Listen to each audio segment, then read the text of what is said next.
All right, hi y'all. Today we're gonna be taking a look at section, I gotta put my sunglasses on, sorry, I don't have my regular glasses today. At section 8.2, we're gonna review all of the definitions from chapter or unit 5, all about like function increasing, decreasing, all of the theorems, etc. And then exciting times, we're also gonna learn how to use our graphing calculator. So please grab your graphing calculator if you don't already have that with you. And then I would love for you to pause and try all these definitions on the front page. See if you can go back. This is truly starting to kind of like review for the AP test / review for your final exam, okay?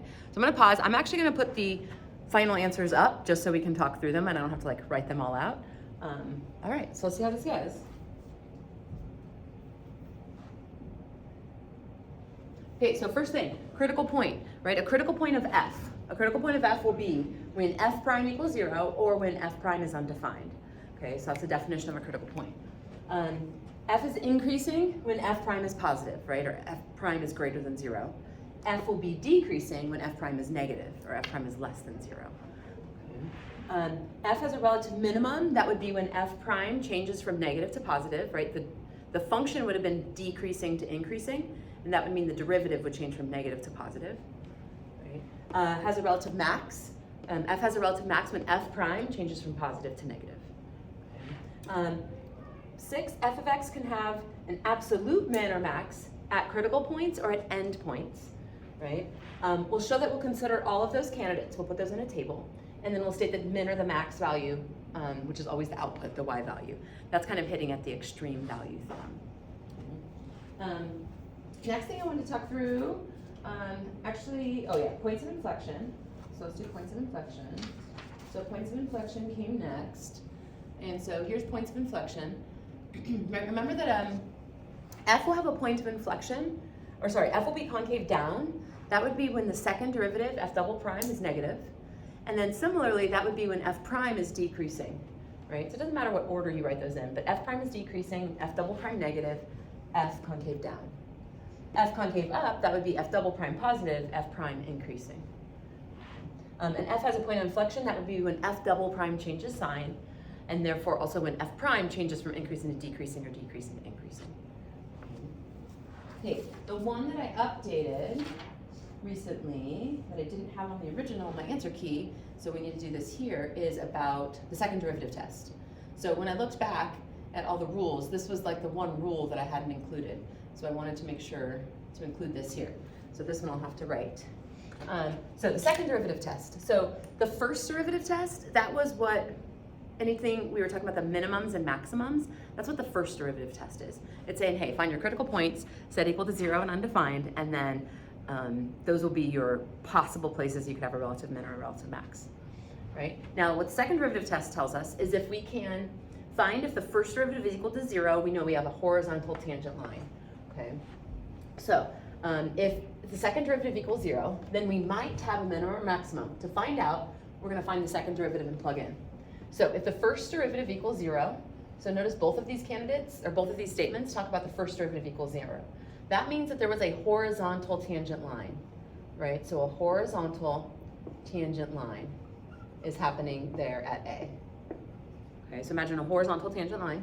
And then if we have a horizontal tangent line, let me get a better plan. And at the same time, right, now the first statement says that the second derivative is less than 0.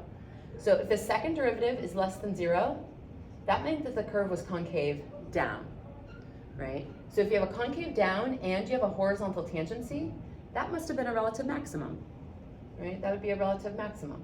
So that's why for this first line, that would be a relative maximum there.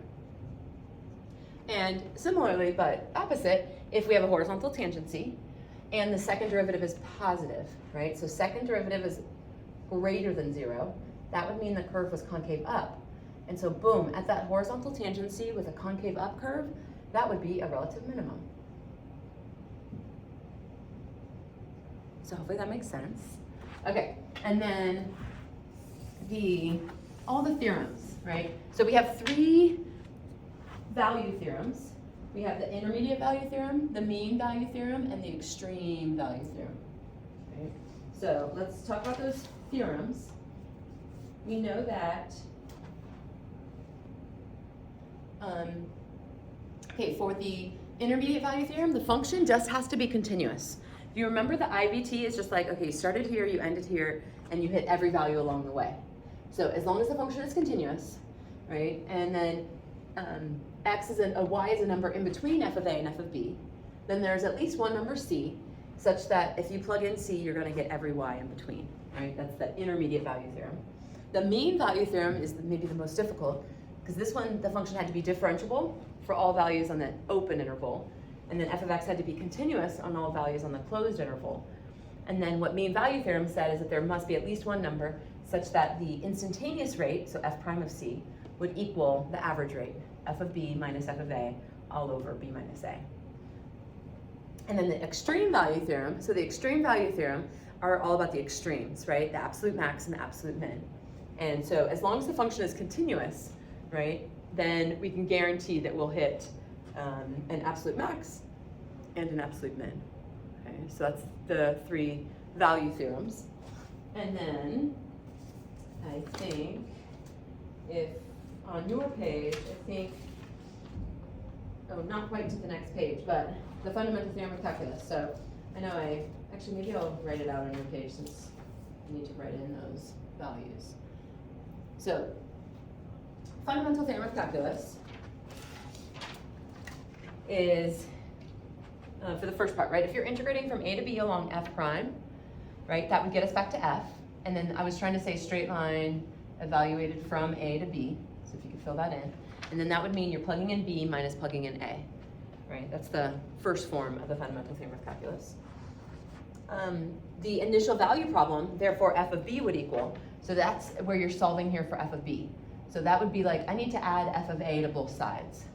And so I'll be like, f of b would equal f of a, so where we started, plus the change from a to b along f prime dx. Right? We hit that at the end of the 8.1 lecture, where we're talking about the initial value. So here's the initial value, f of a. The new value, f of b, will equal that initial value plus the change from a to b along the rate. Remember, you got to integrate the rate to accumulate, so I can get you back up. Okay, so that was 14, and then, let's see, 15, fundamental theorem of calculus, the second part. Right, let's see if that can fit right here. So Q15 for the second part, this is the derivative. I'm taking a derivative of an integral, going from a number, a, to some function f of x. So remember, second FTC, that's our favorite one. That's where you're going to plug this f of x in everywhere you see that dummy variable, that t. And then just don't forget to multiply by the derivative of that upper limit. So this is going to turn into g of f of x, and then multiply by the derivative of f of x, so f prime of x. Right? Students today in class have been accidentally multiplying by the derivative of the integrand. It's the multiply by the derivative of the upper limit. Okay. At IT. And then units for if there's like problems, what you do with the units. Sorry, word problems, right? So blank the units if you take the derivative at a certain value, and you're going to blank the units if you take the integral over a certain time interval. So derive is divide. You're going to divide the units, right? Feet per second, mile per hour, etc. And then you're going to multiply the units if you're integrating, right? Remember that if you're integrating, you're truly like finding that area underneath the curve. So if you can imagine like multiplying the base times the height, you're creating like area. And then you'll hear me say this quite a bit, right? Remember that you need to integrate a rate to accumulate. That's like, I erased it already, but if you're integrating, right, a rate, that's how you're going to get back to like f, right? So when like f of b equaled f of a plus the integral from a to b along the rate, that's how you'll get back up to f. All right, y'all, hope that made sense. And finally, we're going to start using our calculators. Okay, so I'm actually going to put my page up where I've written some notes so I can kind of follow along with what I wanted to say about the calculator. And so here are the rules. So let me erase my handwritten stuff. Okay, so calculator always has to be in radian mode. So radian mode, y'all, as opposed to degrees, right? So radians. So here. So always in radian mode. So if you go into mode, double check that it's highlighted for radian instead of degrees. If you have physics this year, you're going to be the only people that have to like go back and forth between degrees and radians. In our class, constantly radians, okay? So make sure it says RAD, rad. A common error is forgetting parentheses where needed. Be careful, right? The newer calculators are a little bit better, but if you have an old school, just watch out for those parentheses constantly. And then the rules for rounding, right? We have to be accurate to 3 decimal places. And the rules are you can either round or what we call truncate, which just means like cut it off right there. Okay. So let's say I type this into my calculator and I get this crazy, you know, x equals 4.321654, right? You're gonna go 3 decimal places after, or sorry, 3 places after the decimal point, right? So x equals 4.321, that's what we would call truncated. You literally just, boom, cut it off and you wrote those decimals, right? Or you could cut it off and look at that number to the right, and then because that was 6, you could make that 1 up to a 2. That would be the rounded answer, right? And then those would be the only acceptable answers. If you have digits after those, they won't look at them. So if you wrote 4.321, you know, 999, that's fine too, because you are accurate to this digit, and that's all they need. So hopefully that makes sense. And then these are all the things that you'll have to know how to do on your calculator, okay? You'll have to graph the function. So that's in the y equals screen, right? So making sure you're comfortable going into the y equals and typing something in. You'll have to be able to find the zeros of a function, right? And so the buttons you'll press for that will be like second, trace, which is calculate. We're constantly calculating things in this class, y'all. And you're getting to the second one down to find the 0. So second trace, which is calculate, and the second one down is 0. Okay. You'll have to know how to adjust your viewing window so you can actually see the graph, right? That's up there in the window, and you can manually adjust, or you can press like zoom in, zoom out. Okay. Number 4, you have to be able to find a point of intersection of 2 equations. Again, that would be second trace calc, but you'd go to 5, which is intersect. So you'd find that point of intersection. Okay, be careful abbreviating point of intersection because it will look like point of inflection. And so if you see POI, we will assume point of inflection in this course. Okay. Number 5, exciting times, y'all. We'll finally learn how to find a derivative on the calculator. You're going to press Math 8. Okay. If you have, we're going to graph the derivative of a function. So that would be like if y1, you put the function in there, and then y2, you tell it to take the derivative. So you can press Math 8. Right? And then you're like Math 8, and so it'll turn into this. It'll be like d what of what equals what. And you'll be like d dx of y equals, and then at every single x value. So that'll be the new weird part because of the x. You're gonna print it for every single x value. Okay. And then last but not least, you need to find the definite integral of the function. That's Math 9. So Math 8 for derivative, Math 9 for integral. So that will, I actually didn't show it here, but you'll see it in a second when we actually type it in. And then if you put y1 being the function, we're going to constantly find or use the vars button to get y1 sitting on our screen. Okay. All right, so I think that's all the stuff, and now let's get into an example. So here we go. Example number 1 says a particle moves along the x-axis with the velocity of v of t equals, right? And here it is, 3 plus 4.1 cosine of 0.9 t, right, in feet per second. So that's what you're going to want to type in on your calculator, okay? So I'll go ahead and model that, typing it into our calculator, and I'll double check that we're in radian mode, right? This is where radian mode will really matter. If you have a trig word, you have to be in the right mode. So we're going to be in radian mode, right? It says, what is the acceleration of the particle at t equals 4, right? So you still have to know your definitions, y'all. You're given velocity, how are you going to get to acceleration? Hopefully you're comfortable, you're going to take the derivative, right? Now this one, I know you could take the derivative by hand. It's not that crazy. So we can do it, right? This would be like v prime of t would equal, that would be equivalent to a of t, right? The derivative of 3 would be 0. The derivative of 4.1 cosine of stuff would be 4.1 negative sine of stuff. And then times the derivative of stuff, so times 0.9. Okay. Sometimes though, they're going to give you a function that's not even possible for you to do by hand. You would have to use your graphing calculator, right? Now because we have our graphing calculator, don't do that and just do it all on your calculator, right? And then it asks specifically what is the acceleration at 4. So you could, then from here go a of 4, v prime of 4 equals, and you could, negative 4.1 sine of 0.9 times t, which is now going to be 4. and then randomly times that 0.9, right? So you do not need to use a calculator for this, right? And if this was free response, you could leave that alone. Obviously, though, this is multiple choice. You don't know what that value is without using a calculator. Okay? All right, so let's see how this goes without me having my regular glasses. Okay, let's go in here to my y equals, right? And that's what I want to type in. I want to type in that function.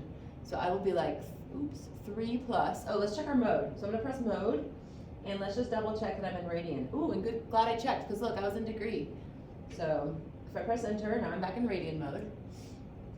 And now I'll quit out of that, so second quit, and back into my y equals.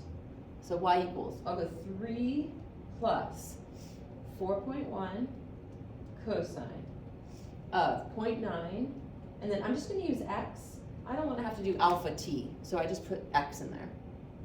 Okay, so now that once that's in as my y1, I'm going to tell the calculator that I'm going to take the derivative of that. So I'm going to go into my blank screen. So I quit out of that, so I go second quit, right? And now I'm going to tell the calculator to take the derivative of whatever was sitting there in y1. So by the way, however to get to y1 or y2 or whatever, you hit the vars button. Vars stands for variables. Okay. So I'm going to go math 8 because I'm going to take the derivative. So I go math 8, right? And to do this on your calculator, it's going to be like d blank of blank and then evaluated at blank. Okay. Now, as soon as I tell the calculator that I was taking the derivative with respect to x, I know it's technically with respect to t, but in my calculator, I've typed it in as an x. So I'm going to put x. So I'll be like d dx. As soon as I type that in, it's going to already know that this is x equals. Okay. And then I'm going to say, I want this to be a y1. I'm going to take the derivative of y1. And then I'll be like at x equals 4. Okay. So that's what I'm going to type in. So I'll be like math 8, that was that. I'm going to say d dx. Right? Notice as soon as I typed in the x, it knew it was x equals. And then this is how I'm going to get to my y1. I'm going to go vars.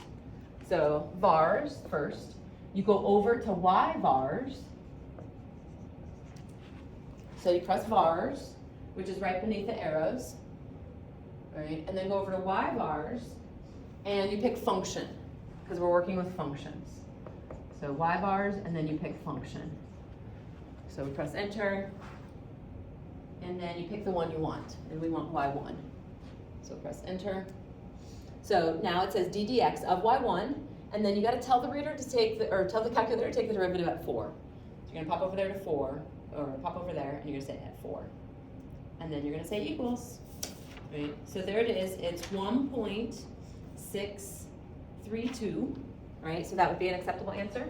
So you could be like v prime of 4, right, which equals a of 4, is approximately equal to, you could say 1.632, that would be truncated, right? Or you could say 1.633, that would be rounded.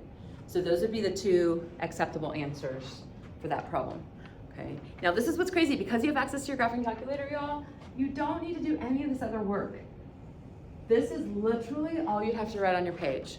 This would be worth like 1 point. Right? Maybe a second point if they ask the units, which we did, right? What are the units? So remember, if you're deriving, you're dividing. So that would be feet per second divided by more seconds, or feet per second squared. All right, hopefully that made sense. Maybe if you want to try example number 2 while I'm erasing, right? Example number 2 says, here's some f prime, and we want to know on what intervals is f increasing. Right? Well, f is increasing when the is the, right? And hopefully you know that. F is increasing when f prime is positive, right? So f is increasing when f prime is positive. And so that's what I'll want to take for this problem, is that I want to know where f is f is increasing when f prime is positive. And they gave me f prime, right?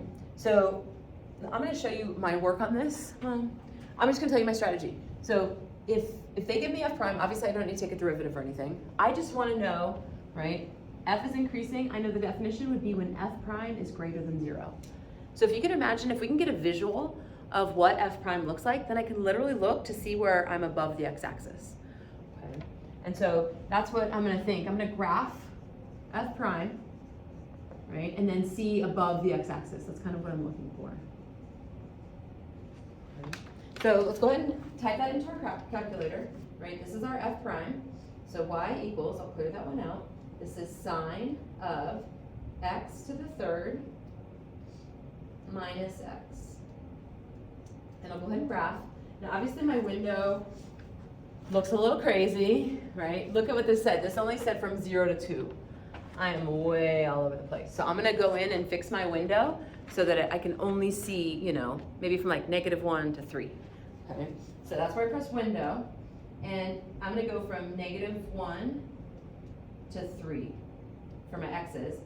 And for my mins, because I care about the zeros, I'm gonna go ahead and make that really small as well. Maybe I'll go like -5 to 5. Maybe I need to go smaller. Actually, I remember how small it was a second ago. Let's go to -2 to 2.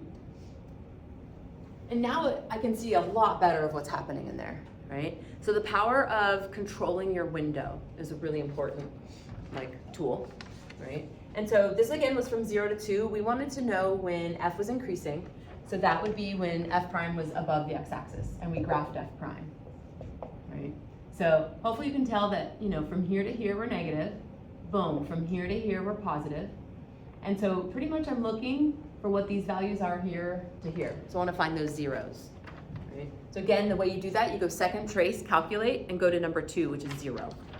Okay, so I'm gonna go second trace, just calculate, go to number 2, which is 0. And then it's gonna ask you a series of questions. It's gonna say left bound. And then the left bound, you just need to be to the left of where the 0 starts. So like if I wanna find this one right here, I can just put my asterisk somewhere to the left of that 0. Be careful though, you can't come all the way back here because there's another 0 here. And so that would be too far. So I'm gonna say my left bound somewhere in here. So if I press enter, when it's down in here, I can press enter. Notice it's starting to give you this line and it's telling you, okay, I'm gonna search from that line to the right. Then you do the same thing over to the right because it's saying right bound. Now on this one, you have to go clearly to the right of the 0. I'm gonna go ahead and press enter. And then it's giving you that line. And it's saying, okay, do you want me to search in between here and here for 0? That's what the guess means. And I'm like, yes, I want you to calculate that 0. It's not guessing, it's calculating. And you press enter. And then it's thinking. And then boom, it's gonna announce it right here. So this is how you know you found the actual 0, is because it announces it. 0, 1, 0. So now we know that that was specifically happening at 1. Right. So now I know at 1, and then I'm gonna go all the way over here to find that value. Right. So if I look at these answer choices, right, I already know that it's gotta be one of these two, right? 0 to 1 was not positive, so I know that's gone. This one's not containing 1, this one's not containing 1. So pretty much all I need to do is figure out what that last 0 is over here, and now I'm gonna be able to answer my question, right? So I'm gonna do the same prompts again. Second trace, calculate, go down to 2, which is 0. So second trace, calculate. So second trace, calculate, and then go to 2, which is a 0. And now I just need to pull my asterisks closer to this 0. So that would be to the left for this one. So if I erase, you know, my work here. Now I wanna find this 0 here. So stopping it right there and creating a line and saying everything to the right is where I'm gonna search for a 0. That's what I wanna do. So I'll be like, yes. And then right bound, so I'm gonna go to the right, or beneath in this case. I press enter. And then do you want it to guess? I'll be like, yep. And then there it is, announced. 0, right, is 1.69, what does it say?